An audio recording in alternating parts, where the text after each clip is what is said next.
நீண்ட நாட்களுக்கு பிறகு எனக்கு வந்து இந்த ஜூம் களத்துல பேசுவதற்கு ஒரு வாய்ப்பு கொடுத்த காமராஜ் சார் அவர்களுக்கு முதல் நன்றி.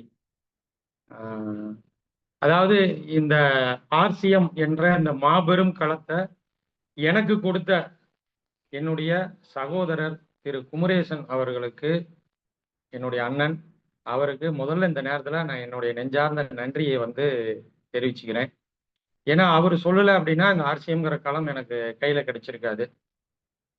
இதுக்கு அடுத்ததா வந்து பாத்தீங்கன்னா இன்னைக்கு வரைக்கும் திட்டி திட்டி திட்டி திட்டி என்னை வழி நடத்திக்கிட்டு இருக்கிற என் உடன்பிறவாத அண்ணன் திரு நாசர் அலி அவர்களுக்கும் இந்த நேரத்தில் நான் என்னுடைய நெஞ்சார்ந்த நன்றியை தெரிவிச்சுக்கிறேன்.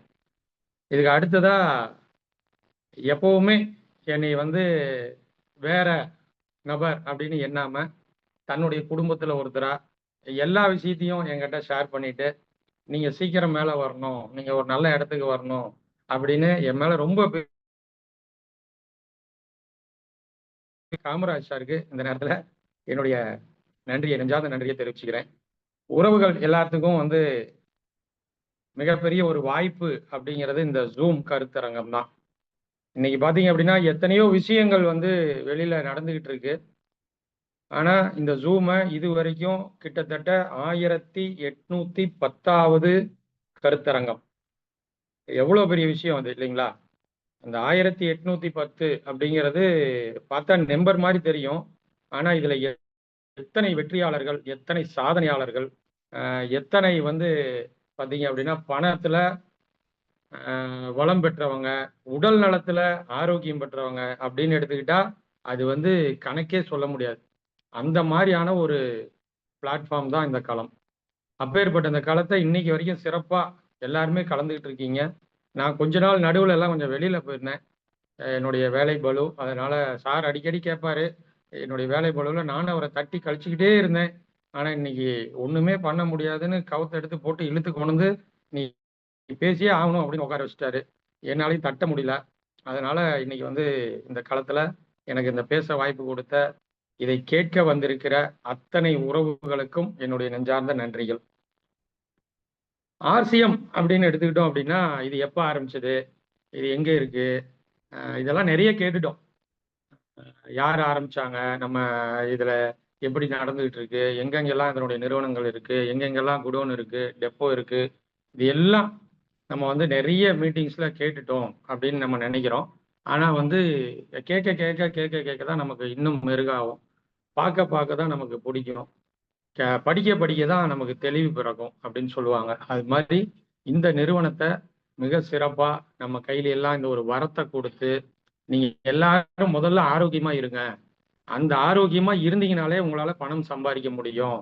நீங்க மட்டும் சம்பாதிச்சா பத்தாது, மற்றவங்க எல்லாத்தையும் பணம் சம்பாதிக்க வைங்க அப்படின்னு சொல்லி நமக்கு இப்படி ஒரு வரத்தை கொடுத்த நம்மளுடைய நிறுவனத்தின் தலைவர் திலக்சந்த் சாப்ரா அவர்களுக்கு எத்தனை நன்றிகள் சொன்னாலும் அது பத்தாது. அப்பேற்பட்ட ஒரு விஷயத்த இன்னைக்கு வரைக்கும் என்னென்ன வேணும் உங்களுக்கு, என்ன தரணும் நான் அப்படிங்கிறத அவர் கொடுத்துக்கிட்டே இருக்காரு. இன்னைக்கு கூட புது ப்ராடக்ட் ஒன்று லான்ச் ஆகுது. அப்படி இதுல ஆர்சிஎம்ல மிகப்பெரிய ஒரு விஷயத்த கையில் எடுத்து இன்னைக்கு அடுத்த தலைமுறை அப்படின்னு அவங்களுடைய பையன் பொண்ணு எல்லாருமே வந்துட்டாங்க. அப்ப என்னன்னா நம்ம இதுல என்ன பண்றோம், நம்ம ஏன் இன்னும் இப்படியே இருக்கோம் அப்படின்னு சில பேர் நினைச்சிட்டு இருக்காங்க. அப்ப நம்ம இதுல என்ன செய்யணும், என்ன செய்யக்கூடாது, என்னென்னலாம் பண்ணலாம் அப்படிங்கிறத பத்தி நம்ம முதல்ல தெரிஞ்சுக்கணும். இது வந்து எனக்கு என்னுடைய மூத்த தலைவர்கள், என்னோட இருக்கிற தலைவர்கள் எல்லாருமே எனக்கு கொடுத்த ஒரு டிப்ஸு. நான் இன்னைக்கு வரைக்கும் அதனாலதான் பாத்தீங்க அப்படின்னா ஆர்சிஎம்ல நின்றுட்டு இருக்கேன். எல்லாரும் என்னென்னமோ நிறைய போறாங்க வராங்க. ஆனா இருந்தாலும் ஆர்சிஎம் ஒண்ணுதான் கடைசி பஸ் அப்படிங்கிறத முடிவு பண்ணி இன்னைக்கு வரைக்கும் அதுல பயணிச்சுட்டு இருக்கேன். இன்னமும் அதுல தான் பயணிப்பேன், எப்பவும் அதுல தான் பயணிச்சுட்டு இருப்பேன். இதை வந்து நான் சொல்றதுல பெருமையா நினைக்கிறேன். ஏன்னா அப்பேற்பட்ட ஒரு விஷயம் தான் நம்ம கையில கிடைச்சிருக்கு. இது எல்லாத்துக்கிட்டையும் கிடைக்காது. யார் யாரெல்லாம் பிராப்தம் பண்ணியிருக்காங்களோ அவங்களுக்கு மட்டும்தான் ஆர்சிஎம் வந்து கையில உட்காரும். பிராப்தம் அப்படிங்கிறது என்னன்னா அவர்களுடைய எண்ணம். அந்த எண்ணம் எப்படி இருக்கணும் அப்படின்னு பாத்தீங்கன்னா, ஒருத்தருக்கு இன்னொருத்தர் உதவி செய்யணும் அப்படிங்கிற எண்ணம் மனசுல இருக்கணும். பணம் அப்படிங்கிறது கொடுத்து உதவுனா அது ஒரு நாளோட வேலை முடிஞ்சிடும். ஆனா உடல் ஆரோக்கியத்தை கொடுத்தோம் அப்படின்னா அவங்க காலம் பூரா அவங்க காலத்துக்கு பிறகும் நம்மளை நினைச்சிட்டு இருப்பாங்க. அப்படி ஒரு விஷயத்தை தான் நம்ம கையில கொடுத்துருக்காங்க. அப்ப இவ்வளவு சிறப்பான ஒரு விஷயம் நம்ம கையில வந்திருக்கு. ஆனா வந்து அந்த விஷயத்த நம்ம ஏன் எடுத்துக்கிட்டு போக முடியல? நிறைய பேர் சொல்றாங்க, சார் என்னால பண்ண முடியல சார். எனக்கு வந்து இது எப்படி கொண்டு போனாலும் அவங்க வேண்டாங்கிறாங்க. என்ன செய்யறதுன்னு எனக்கு தெரியல. நான் என்ன பண்ணனா எனக்கு இப்படி வரும் அப்படின்னு நிறைய கொஸ்டின்ஸ் வந்து இன்னைக்கு கேட்டுக்கிட்டே இருக்காங்க. நான் பார்க்குற நிறைய பேர் பார்த்தீங்க அப்படின்னா 10 வருஷம் இருக்கேன் அப்படிங்கிறாங்க. அடுத்தது பார்த்தீங்கன்னா ஒருத்தர் 7 வருஷம் இருக்கோம் அப்படிங்கிறாங்க. எல்லாரும் இருக்கோம். ஆனா வந்து நம்ம என்ன செய்கிறோம்? நம்ம என்ன செய்யக்கூடாது? அப்படிங்கிறத நம்ம தெரிஞ்சுக்கவே இல்ல. இன்னைக்கு வந்து நான் சார் சொன்னப்போ சார் வந்தப்போலாம் பார்த்தீங்கன்னா, ப்ராடக்ட் வந்து ரொம்ப கம்மி. ஆனா இன்னைக்கு பாருங்க, எத்தன ப்ராடக்ட் இருக்கு. ரூ. 1 ஷாம்புல இருந்து உங்க வீட்டுக்கு தேவையான அத்தன பொருளையும் ஆர்சிஎம் குடுத்துருக்கு. இன்னும் வந்துகிட்டே தான் இருக்கு. தினசரி ஒரு ப்ராடக்ட் அப்படிங்கிறத அவங்க நான் தயாரிச்சுக்கிட்டே இருக்கேன், குடுத்துக்கிட்டே இருக்கேன். நீ இத நிறைய மக்களுக்கு குடுத்துக்கிட்டே இருங்க. நல்ல புண்ணியத்த வாங்கிக்கிங்க. நல்ல புண்ணியத்த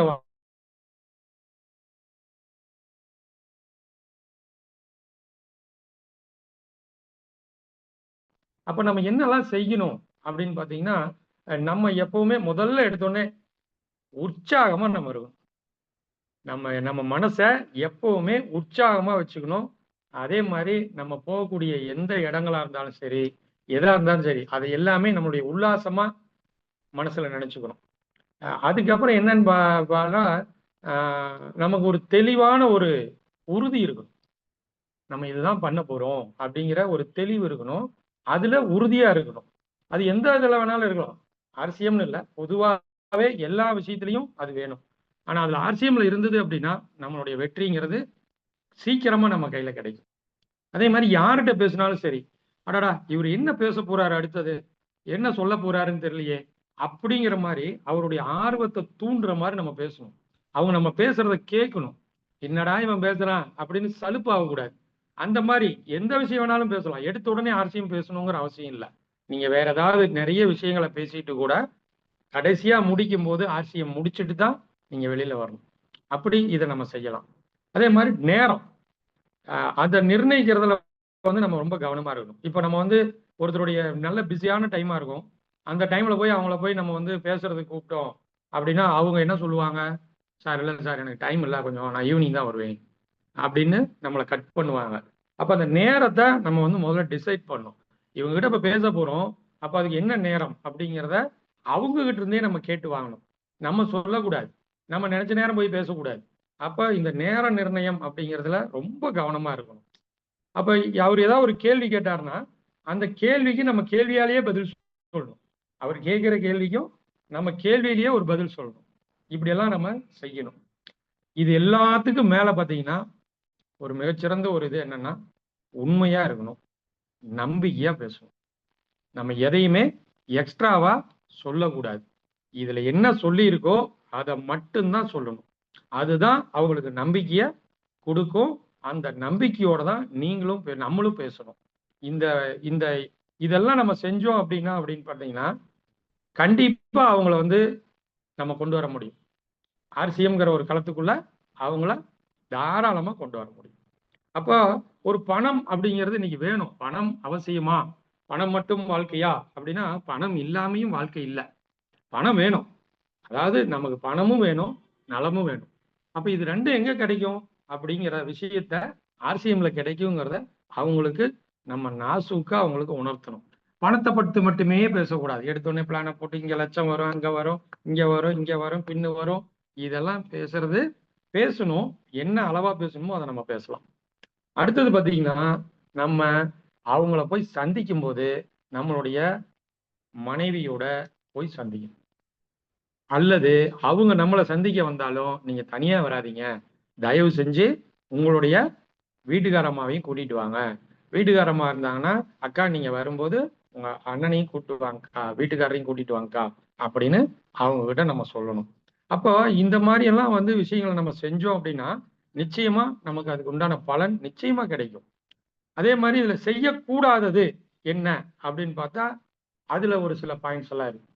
என்னென்னலாம் நம்ம செய்யக்கூடாது அப்படின்னா, நான் போய் இவர்ட்ட சொல்றதா? இவரு பெரிய ஆளா? இவர்ட்ட போய் நம்ம சொல்லணுமா? இவரு என்ன ஆட்டோ தானே ஓட்டுறாரு. இவரு என்ன வண்டி தானே இழுக்குறாரு. இவர்ட்ட போய் நம்மளுடைய கெத்த விட்டுட்டு போய் சொல்லணுமா? அப்படிங்கிற அந்த ஈகோ வந்து நம்மகிட்ட இருக்கவே கூடாது. அப்ப எல்லாத்துக்கிட்டையும் இதை சொல்லணும் அப்படிங்கிற எண்ணம் தான் இருக்கணுமே தவிர முதல்ல அது இருக்கக்கூடாது. யார் யார்கிட்ட இதை சொல்லணும், நம்ம பார்த்து பார்த்து சொல்லக்கூடாது. இவர்கிட்ட சொல்லலாம், இவர் வந்தா ஆஹா ஓஹோன்னு பண்ணுவாரு, இவர் வந்தா சூப்பரா பண்ணுவாரு அப்படின்னு யாரையும் நிர்ணயம் பண்ணக்கூடாது. எந்த ஒரு மனிதனையும் எந்த விஷயத்திலும் இவர் இப்படித்தான் அப்படிங்கிற நிர்ணயம் நம்ம செய்யவே கூடாது. அது குறிப்பா ஆர்சிஎம்ல இருக்கவே கூடாது. அதே மாதிரி நீங்க போகும்போது என்ன பண்ணணும் அப்படின்னா, அவங்க வாழ்க்கை தரத்தை உயர்த்துறதுக்கு தான் போறீங்க. அப்போ நம்ம தயக்கமே படக்கூடாது. அவங்களுடைய வாழ்க்கை தரத்தை நம்ம மாத்த போறோம். என்னால அவருடைய வாழ்க்கை தரம் மாறப்போகுது அப்படிங்கிற அந்த ஒரு எப்படி சொல்றது, தன்னம்பிக்கையோட நான் உங்க வாழ்க்கை தரத்தை மாத்தியே காட்டுவேன் அப்படின்னு தயக்கம் இல்லாம முதல்ல போய் அவங்க கிட்ட பேசணும். தயக்கத்தை தூக்கி எரிஞ்சிடணும். அந்த தயக்கம் இருக்கவே கூடாது. யார்கிட்டையும் போய் கெஞ்ச கூடாது. எனக்காக எப்படியாச்சும் ஒரு ஐடி போட்டுங்க, எனக்கு கீழே வந்துருங்க அப்படின்னு சொல்லி யார்கிட்டையும் கெஞ்சவெல்லாம் வேண்டாம். அதே மாதிரி கட்டாயப்படுத்தவும் வேண்டாம். நீ இதுல வந்து இப்படிதான் சேர்ந்தீங்கன்னா இப்படி பண்ணணும், அப்படி பண்ணணும், இப்படி செய்யணும், நீ இப்படி பண்ணணும், அதை செய்யணும்லாம் எதையுமே கட்டாயப்படுத்தி சொல்லவே சொல்லக்கூடாது. அப்போ யாரையும் கெஞ்சவும் கூடாது, கட்டாயப்படுத்தவும் கூடாது, பதட்டமும் அடையக்கூடாது. அதே மாதிரி ஒருத்தர் ஏதாவது ஒண்ணு தவறா நம்மளை சொல்லிட்டாலும் கோபம்ங்கிறது வரவே கூடாது. அவசரம், கோபம், பதட்டம் இது எல்லாமே இந்த விஷயத்துக்கு சரி வராது. இதெல்லாம் நம்ம செய்யக்கூடாது. அதே மாதிரி முழு ஈடுபாட்டோட தான் இதை செய்யணும். அப்ப ஏதோ செய்யறேன் சார், நானும் போறேன் சார், ஒரு 2 மணி நேரம் நானும் போய் பாக்குறேன் சார், ஆனா யாருமே ஒருத்தரும் 2 நாள் போனேன் சார், ஒண்ணு இல்லை சார் அப்படிங்கிற மாதிரி இந்த சலுப்பு இல்லாம முழு ஈடுபாட்டோட நான் பைய எடுத்தா இன்னைக்கு போய் இத்தனை பேர்த்த பார்த்துட்டு வருவேன் அப்படிங்கிற அந்த முழு ஈடுபாடோட நம்ம இந்த தொழில செய்யணும். வாக்குவாதம் யார்கிட்டையுமே செய்யக்கூடாது. அவங்க ஏதாவது பேசுனா திருப்பி அதுக்கு பதில் பேசிக்கிட்டே இருக்கக்கூடாது. நம்ம அப்படியா சார், நானும் அப்படிதான் சார் நினைச்சேன், நீங்க கரெக்டா சொல்றீங்க சார், நான் என்ன சொல்ல வரலாம்னு நினைச்சனோ அதை நீங்களே சொல்லிட்டீங்க சார். அப்ப ஆர்கியூமெண்ட்டை நம்ம தவிர்க்கணும். அவர் ஏதாவது ஒண்ணு சொல்ல வருவாரு, ஒரு பொருளை பத்தியோ இல்ல வேற ஏதாவது பத்தியோ சொல்ல வந்தா தடுத்து வாக்குவாதம் பண்ணி நம்ம பேசவே கூடாது. அப்ப அவர் என்ன சொல்றாருன்னு முதல்ல நம்ம கேட்டுக்கணும். முழுசா கேட்டுக்கிட்டு அவர் மனசுக்கு பிடிக்கிற மாதிரி நம்ம பேச பழகணும். இதெல்லாம் பண்ணணும். அதே மாதிரி இது ஒரு சின்ன வியாபாரம் தாங்க, நீங்க இந்த வியாபாரத்துல வந்து நீங்க ஒரு 3000 ரூபாய் கட்டி இந்த வியாபாரத்தை ஆரம்பிக்கலாம், நீங்க ஒரு 10,000 ரூபாய் முதலீட்டு இந்த வியாபாரத்தை ஆரம்பிக்கலாம் இப்படின்னு இத சிறுமைப்படுத்தக்கூடாது. இது மிகப்பெரிய ஒரு களம். அப்போ இந்த களத்துல என்ன பண்ணணும்னு அவருக்கு சொல்லணும். சொல்லக்கூடாதது என்ன, இது ஒரு சின்ன வியாபாரம் தாங்க, உங்களால தாராளமா செய்ய முடியுங்க, இதை தயவு செஞ்சு யார்ட்டையும் சொல்லவே கூடாது. சின்ன வியாபாரம்ங்கிறத இந்த இடத்துல இருந்து நம்ம அழிச்சே ஆகணும். அப்ப இது அப்பேற்பட்ட வியாபாரம் அல்ல அப்படிங்கிறத நம்ம சொல்லணும். அதே மாதிரி இதனால எனக்கு ஏதாவது ஆதாயம் இருக்கு அப்படின்னு சொல்லி நினைச்சுக்கிட்டு போய் நம்ம பேசவே கூடாது. அப்ப அவருக்கு என்ன நினைப்பாரு, உங்களுக்கு ஆதாயம் இருக்கிறதுனாலதான் இவர் வராரா அப்படிங்கிற நினைப்பு அவருக்கு வந்துடும். அதே மாதிரி கஷ்டம், இந்த வியாபாரம் செய்யறதெல்லாம் கஷ்டங்க, நீங்க அவர் சொல்லுவாருங்க, 1000 சொல்லுவாருங்க, அவர் பேசிட்டு போயிடுவாருங்க, அவர் பாட்டுக்கு, செய்யறவனுக்கு தாங்க தெரியும், நமக்கு தாங்க அந்த வழி தெரியும், நான் எல்லாம் எத்தனை இடத்துல போய் பார்த்துருக்கேன் தெரியுங்களா, இது மாதிரி எத்தனை கம்பெனி வந்துச்சு அப்படி இப்படின்னு சொல்லி கஷ்டத்தை, இதுல கஷ்டங்க, இது செய்ய முடியாதுங்க அப்படின்னு சொல்லவே கூடாது. கடைசியா மிக முக்கியமான விஷயம் என்னன்னா, போன்ல அலைபேசியில ரொம்ப நேரம் பேசவே பேசாதீங்க. டவுன்லைனா இருந்தாலும் சரி, இல்ல புது கஸ்டமரா இருந்தாலும் சரி, இல்ல யாரா இருந்தாலும் சரி, போன்ல என்ன பண்ணக்கூடாது, தோணன்னு என்ன பேசணுமோ அதை மட்டும் பேசணும். அதை விட்டுட்டு கண்டதெல்லாம் பேசிக்கிட்டே இருக்கக்கூடாது. நம்ம இதெல்லாம் செய்யாம இருந்தாலே நமக்கு ரிசல்ட் என்னவா கிடைக்கும், நல்ல ரிசல்ட்டா கிடைக்கும். இப்போ ஒரு உதாரணத்துக்கு நான் ஒரு விஷயம் சொல்றேன் பாருங்களேன். ஒரு வகுப்பு இருக்கு, அந்த வகுப்புல பாத்தீங்க அப்படின்னா ஒரு 60 ஸ்டூடெண்ட், ஒரு 100 பேர் படிக்கிறாங்கன்னு வச்சுக்கோங்களேன். அந்த வகுப்புல 100 பேர் படிக்கிறாங்க. அவருக்கு ஆசிரியர் ஒருவர் தான், தமிழாசிரியர் வந்தா அவர் ஒருவர் தான், ஆங்கில ஆசிரியர் வந்தா அவர் ஒருவர் தான், அப்படி ஒவ்வொரு பிரிவுக்கும் ஒரு ஆசிரியர் ஒருவர் தான் வராரு. அப்ப அவரு ஒருத்தர் தான். அதே மாதிரி சிலபஸ் எடுத்துக்கிட்டா, பாடத்திட்டம் அப்படின்னு எடுத்துக்கிட்டா அதுவும் ஒரே புத்தகம் தான். இந்த 100 பேர்த்துக்கு அந்த ஆசிரியர் போதிக்கிறார். நான் வந்து வராரு, ஒரு 1 hour வராரு, தமிழாசிரியர் போதிக்கிறார். அப்போ இதுக்கப்புறம் பாத்தீங்க அப்படின்னா ஒரு பரீட்சை வருது, பரீட்சை எழுதுறாங்க எல்லாரும். எழுதி முடிக்கும் போது அதனுடைய ரிசல்ட் என்ன இருக்கும், நம்ம நிறைய பார்த்திருப்போம்.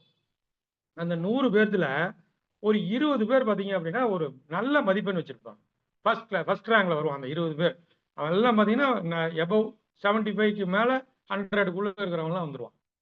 அப்போ அடுத்தது பார்த்தீங்கன்னா ஒரு 40 பேர் ஒரு சராசரியான மதிப்பெண் வாங்குவான்.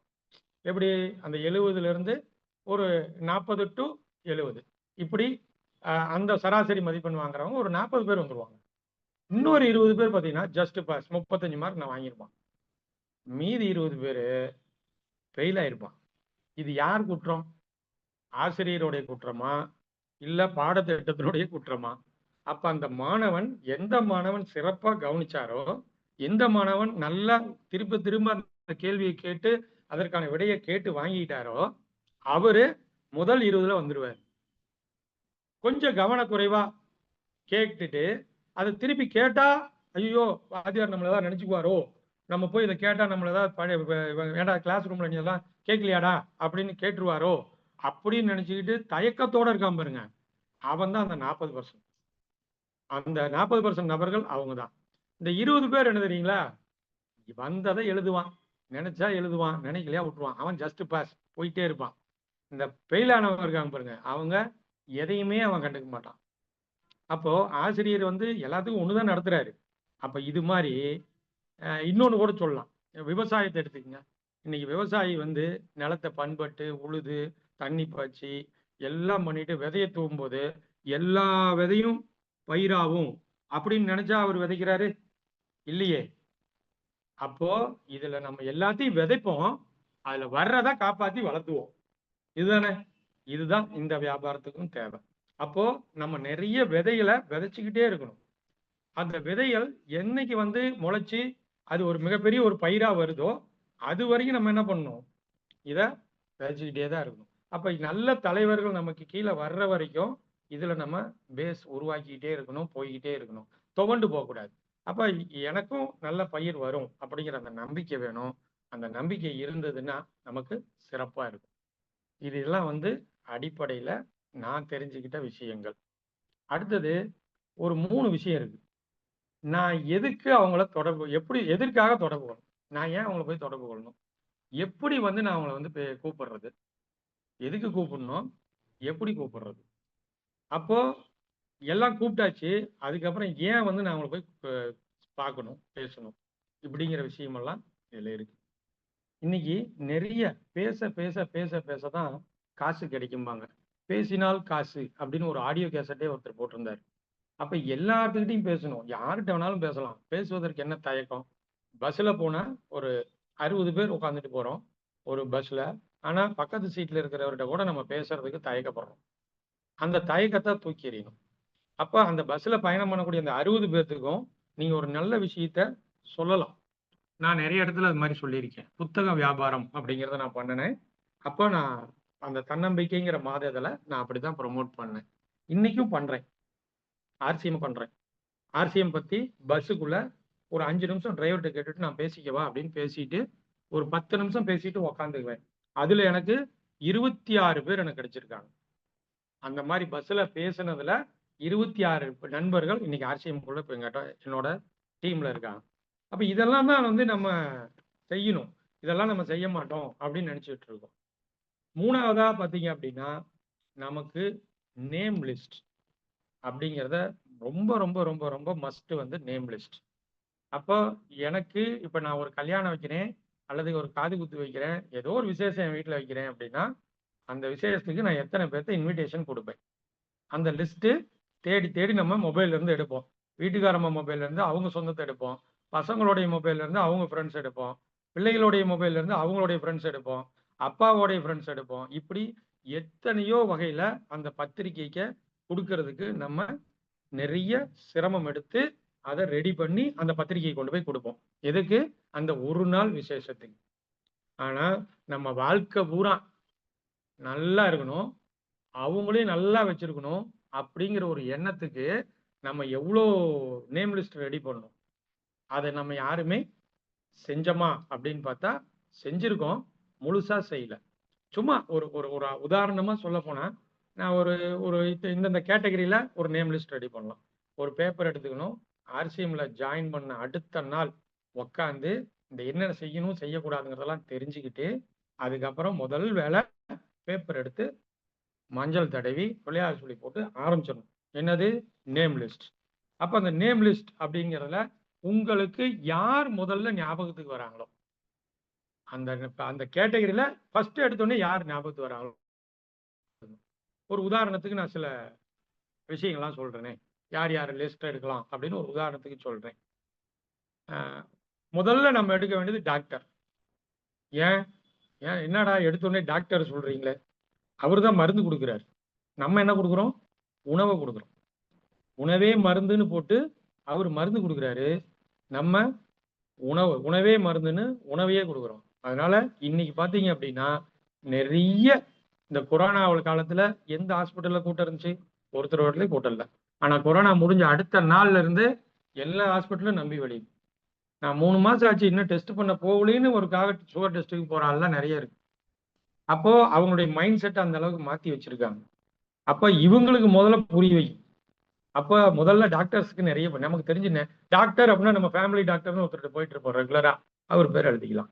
அடுத்து medical representative, pharmacist, medical shop owner, X-ray technician, lab technician, optical showroom owner, அடுத்து பார்த்தீங்கன்னா nurse, insurance agent, real estate agent, marriage agent, two wheeler agent, cellphone agent, engineers, police inspector, police constable, fire service man, car driver, car owner, auto driver, auto owner, bus driver, இப்படி நம்ம எடுத்தோம்னா TV shop owner, department store, readymade shop, cutting கடை, tailor, நம்ம ரெகுலரா ஒரு கடையில tailoring பண்ணிட்டு இருப்போம். இது மாதிரி ஜுவல் பார்த்தீங்கன்னா அந்த கடையில மட்டும்தான் போய் ஜுவல் எடுத்துட்டு இருப்போம். ஒரு ஸ்வீட் ஸ்டால்னா அந்த ஸ்வீட் ஸ்டால்ல மட்டும்தான் போய் ஸ்வீட் வாங்கிட்டு இருப்போம். இப்படி நிறைய கேட்டகரி எடுத்து எழுதுனீங்கன்னா ஒரு மிகப்பெரிய லிஸ்ட் கிடைக்கும். இது யாருன்னே தெரியாதவங்க. அப்ப நம்ம சொந்தக்காரங்க லிஸ்ட் எடுத்தாலே நம்ம ஒவ்வொருத்தருடைய போன்லயும் கான்டாக்ட் அப்படின்னு ஒரு பகுதி இருக்கும். அதுல போய் மேல தொட்டோம் அப்படின்னம்னா 1451 கான்டாக்ட் போட்டிருக்கோம். இவங்கெல்லாம் யாரு? இந்த 1451 பேர்த்துக்கும் பேர் பதிவு பண்ணி தான் நம்ம பதிவு பண்ணி வச்சிருப்போம். ஆனா நம்ம சொல்லிட்டோமா? இந்த ஆர்சிஎம்ங்கிற களத்தை சொல்லிட்டோமா அப்படின்னு பார்த்தா கண்டிப்பா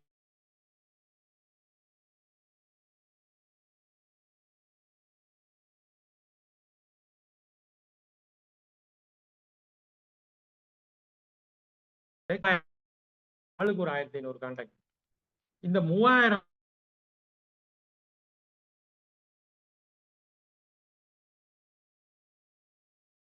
பேர் ஸ்ட்ராங்கா நிற்கும். அப்ப இதெல்லாம் தான் நம்ம செய்யணும். அடுத்து இது இல்ல எனக்கு வந்து சொந்தக்காரங்க லிஸ்ட் எல்லாம் முடிஞ்சிருச்சு. அடுத்து இந்த நீங்க சொன்ன மாதிரி இந்த ஸ்ட்ரேஞ்சர்ஸ் யார் யாரு ஞாபகத்துக்கு வரவங்க லிஸ்ட் எல்லாம் முடிஞ்சிருச்சு அப்படின்னா மறுபடியும் இன்னும் எடுக்கலாம். ஏபிசிடி 26 எழுத்து எடுத்து எழுதுங்க. ஏ அப்படின்னா யாரோ ஒருத்தர் எழுதுங்க. அஸ்வின் எழுதுங்க. கே அப்படின்னா காமராஜ் சார்னு எழுதுங்க. கார்த்திகேயன் எழுதுங்க. என்ன பேர் வருதோ 26 எழுத்துக்கும் ஒவ்வொரு எழுத்துக்கும் 3 பேர் எழுதுங்க. அப்ப 26 எழுத்துக்கு நீங்க 3 பேர் எழுதுனீங்கன்னா கிட்டத்தட்ட ஒரு 78 பேர் உங்களுக்கு கையில கிடைச்சிருவாங்க லிஸ்ட். அப்ப இன்னும் நிறைய இருக்கு. தமிழ் பேர் இருக்கு, அ ஆ இ இருக்கு. அப்ப இந்த நேம் லிஸ்ட் அப்படிங்கிறது ரொம்ப ரொம்ப ரொம்ப ரொம்ப முக்கியமான விஷயம். இதுல ஆர்சிஎம் பொறுத்த வரைக்கும் நம்ம நேம் லிஸ்ட்டை எழுதணும். அப்ப இந்த நேம் லிஸ்ட் எழுததான் நம்மளுடைய வியாபாரம் இன்னும் பெருகும். அப்ப இது இன்னும் நம்ம என்ன உங்ககிட்ட சொல்லவே இல்லையே, நம்ம என்ன உங்ககிட்ட சொல்லியே அப்படிங்கிற எண்ணத்துல நம்ம நிறைய சொல்லுவோம். என்ன பிரச்சனை அப்படின்னு பார்த்தீங்கன்னா மக்கள் தொகை. இன்னைக்கு நம்ம மக்கள் தொகை பிரச்சனைய இன்னைக்கு வந்து நிறைய பிரச்சனை கிடையாது. நமக்கு மக்கள் தொகை வேணும்னு இப்ப கவர்மெண்ட்டே நிறைய குழந்தைகளை உருவாக்குங்க அப்படின்னு சொல்ற அளவுக்கு வந்துருச்சு. ஏன்னா அந்த பணத்தை ஏற்கனவே ஒரு மீட்டிங்ல கூட சார் சொல்லியிருந்தார். அந்த இதெல்லாம் ஞாபகம் வச்சுன்னு சொல்லியிருந்தார். எனக்கு அது ஞாபகம் இருக்கு. அப்ப சைனாவில் வந்து குழந்தை பெத்துக்கிட்டா இவ்வளவு காசு தரோம், இவ்வளவு பெத்துக்கிட்டா காசு தரோம். அதே மாதிரி இந்தியாவில் இப்ப பாத்தீங்கன்னா பல இதுல வந்த 2க்கு மேல் வேண்டவே வேண்டாம் அப்படின்னு இருந்த அந்த விளம்பரம் இல்லை. அடுத்து ஒன்றுக்கு மேல் வேண்டாம் அப்படின்னு ஒண்ணு இருந்தது. அந்த விளம்பரமும் இப்போ வர்றதில்லை. இப்படி இந்த விளம்பரங்கள் எல்லாம் இன்னைக்கு வந்து நிறுத்திட்டாங்க. என்ன காரணம் அப்படின்னா இன்னைக்கு அந்த பணவீக்கம் அப்படிங்கிறது பொருளாதாரத்துல நம்ம பின்தங்கி இருக்கோம் அப்படிங்கிறதுக்கான காரணம் விளக்கமா சொன்னார். அப்ப இது ஒரு பிரச்சனை. அடுத்தது என்ன? வேலை இல்லை. எனக்கு வேலை இல்லை சார்.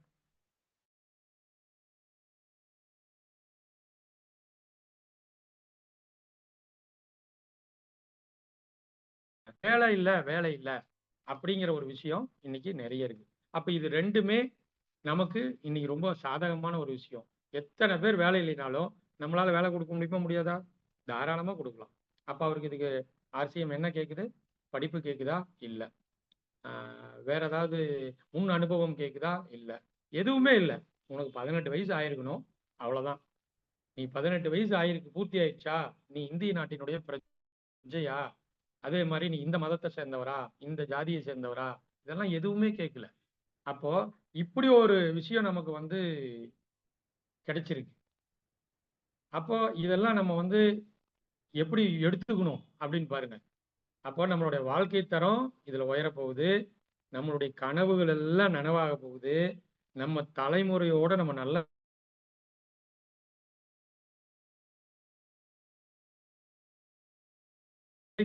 நிறுத்தப்பட்டாலும் ஒரு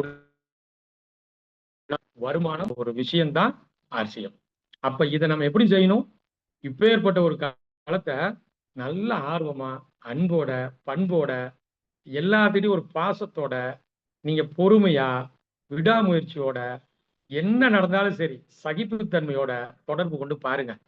அவங்க எல்லாரும் உங்களுக்கு அடிமையாயிருவாங்க. சார் அவர் என்ன சார்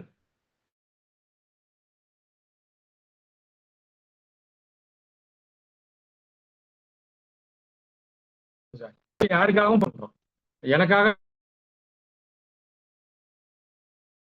உங்களுக்காக நீங்க மட்டும் தான் பண்ண போறீங்க, வேற யாருக்காக நீங்க பண்ண போறீங்களா? இல்ல. அப்ப யாருமே யாருக்காகவும் பண்றது இல்ல. அப்ப இதுதான் ரொம்ப முக்கியமான ஒரு விஷயம். ஆர்சிஎம்ங்கிறது ஒரு மிகப்பெரிய வாழ்வியல். எங்க அண்ணன் அடிக்கடி சொல்லுவார், எந்த குழந்தையும் நொண்டி ஆக்காத, கையில தூக்கி இடுப்புல உட்கார வச்சு நொண்டி ஆக்காத, இறக்கி நடக்க விடு. அது உழுவும், பல்லு உடையும், எல்லாம் நடக்கும், காயமாகும், எல்லாம் நடக்கும். நீ பார்த்துக்கோ, கூட இருந்து பார்த்துக்கோ. ஆனா அந்த குழந்தைய இடுப்புல தூக்கி வச்சேன்னா அப்படின்னு எங்க அண்ணன் அடிக்கடி எனக்கு சொல்லுவார். எங்க அண்ணன் வந்து இதெல்லாம் சொல்லி கொடுத்து தான் நான் இவ்வளவு தூரம் இங்க பேசிட்டு இருக்கேன். அது போல திரும்ப திரும்ப எத்தனை தடவை வேணாலும் அவருக்கு நன்றி சொல்லலாம். இப்படி நிறைய விஷயங்கள் இதுல இருக்கு. அப்ப நம்ம ஒருத்தரை தொடர்பு கொள்ளும் போது என்ன பண்ணணும் அப்படின்னா, நம்ம நேருக்கு நேர் அவங்கள போய் சந்திக்கிறதுக்கு, அதாவது அவங்க கிட்ட ஒரு நேரம் வாங்கணும். நம்ம ஏன் அவங்கள போய் தொடர்பு கொள்ளணும் அப்படின்னா, இந்த மாதிரியான விஷயம் இருக்குங்க, இப்படி இருக்குங்க அப்படின்னு சொல்லி அவர்கிட்ட பேசுறதுக்கு முதல்ல நம்ம ஒரு அனுமதி பெறணும். அதாவது என்ன சொல்லுவாங்க அதுக்கு 1 2